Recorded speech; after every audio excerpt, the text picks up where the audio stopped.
धन से हम तौलते हैं आदमियों को, क्योंकि प्रेम हमारे भीतर नहीं है।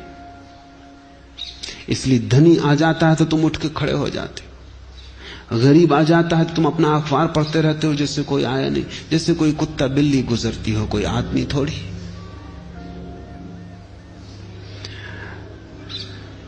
उर्दू के महाकवि हुए गालिब, बहादुर शाह ने निमंत्रण दिया था।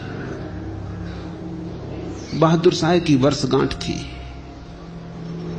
सिंहासन पर आरूढ़ होने की। तो गालिब के मित्रों ने कहा, ऐसे मत जाओ, इन कपड़ों में तुम्हें वहां कौन पहचानेगा? तुम्हारे काव्य को पहचानने की किसके पास आंख है? तुम्हारे हृदय को मापने का किसके पास तराजू है? तुम्हारे भीतर कौन झांकेगा? किसको फुर्सत है? कपड़े ठीक पहन के जाओ, ये भिखाराना वेश पसंद नहीं पड़ेगा वहां, और असंभव ना होगा कि दरवाजे से वापस लौटा दिए जाओ। फटे पुराने कपड़े एक गरीब कवि के, जूतों में छेद, टोपी जरा जीर्ण। पर गालिब ने कहा कि और तो मेरे पास कोई कपड़े नहीं है। मित्रों ने कहा, हम किसी के उधार ले आते। गालिब ने कहा, ये तो बात जमेगी नहीं, उधारी में मुझे जरा भी रस नहीं है। जो मेरा नहीं है वो मेरा नहीं है, जो मेरा है वो मेरा है।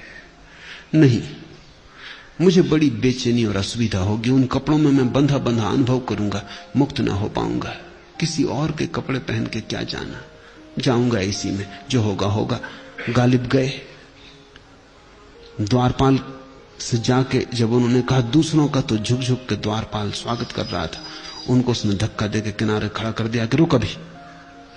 जब और लोग चले गए तब वो उस पर एकदम टूट पड़ा द्वारपाल, और कहा, अपनी सामर्थ्य को ध्यान में रखना चाहिए, ये राज दरबार है, यहां किस लिए घुसने की कोशिश कर रहा है? तो उन्होंने कहा, घुसने की मैं कोशिश नहीं कर रहा, मुझे निमंत्रण मिला है। खीसे से निमंत्रण पत्र निकाल के दिखाया। द्वारपाल ने निमंत्रण पत्र कहा कि किसी का चुरा लाया होगा,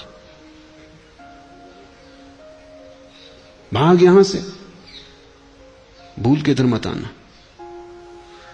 पागल कहीं का, भिकमंगे हैं, सम्राट होने का ख्याल सवार हो गया। गालिब उदास घर लौट आए।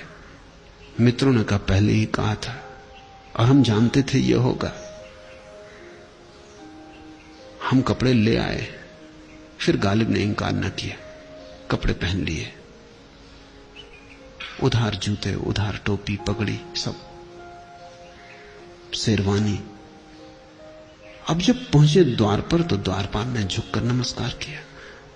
आत्माओं को तो कोई पहचानता नहीं, आवरण पहचाने जाते हैं। बड़े हैरान हुए, यही द्वारपाल अभी झिड़की देके अलग कर दिया था, मारने को उतारू हो गया था। अब उसने ये भी न पूछा कि निमंत्रण पत्र, पर वो थोड़े डरे तो थे ही, पहले अनुभव ने बड़ा दुख दे दिया था। निमंत्रण पत्र निकाल के दिखाया, उसने गौर से देखा, उसने कहा कि ठीक, एक भिकमंगा इसी निमंत्रण पत्र को लेके आ गया था, यही नाम था उस पर। बामुश्किल उससे छुटकारा किया। भीतर गए, बहादुर शाह ने अपने पास बिठाया। बहादुर शाह भी कवि था, काव्य का थोड़ा उसे रस था।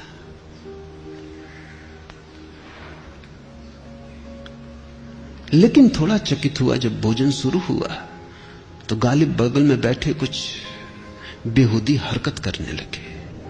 हरकत यह थी कि उन्होंने मिठाइयां उठाई, अपनी पगड़ी से छुलाई, कहा कि ले पगड़ी खा। मिठाइयां उठाई, अपने कोट से छुलाई और कहा कि ले कोट खा। कभी थोड़े झक्की तो होते हैं। सोचा बहादुर शाह ने होगा, ध्यान नहीं देना चाहिए। शिष्ट संस्कारी आदमी का यह लक्षण है कि दूसरा कुछ ऐसा पागलपन भी करता हो तो इस पर इंगित ना करे, घाव ना छुए। वो इधर उधर देखने लगा, लेकिन ये जब लंबी देर तक चलने लगा और गालिब ने भोजन किया ही नहीं और ये कपड़ों को और जूतों तक को भोजन करवाने लगे, तो फिर बहादुर शाह से न रहा गया। शिष्टाचार की भी सीमा है। उसने कहा, क्षमा करे, उचित नहीं कि दखलंदाजी दूं, उचित नहीं कि आपकी निजी आदतों में बाधा डालूं। होगा आपका कोई रिवाज होगा, कोई क्रियाकांड होगा, मुझे कुछ पता नहीं, आपका कोई धर्म होगा, मगर उत्सुकता बस मैं पूछना चाहता हूं कि आप कर क्या रहे हैं? ये कपड़े, कोट, जूता, पगड़ी, इसको भोजन करवा रहे हैं? गालिब ने कहा कि गालिब तो पहले भी आया था, उसे वापस लौटा दिया गया, वो फिर नहीं आया। अब तो कोट कपड़े आए हैं, ये भी उधार है। इन्हीं को प्रवेश मिला है, इन्हीं को भोजन करवा रहा हूं, मुझे तो प्रवेश मिला नहीं, इसलिए भोजन करना उचित न होगा। तब गालिब ने पूरी कहानी बहादुर शाह को कही कि क्या हुआ है।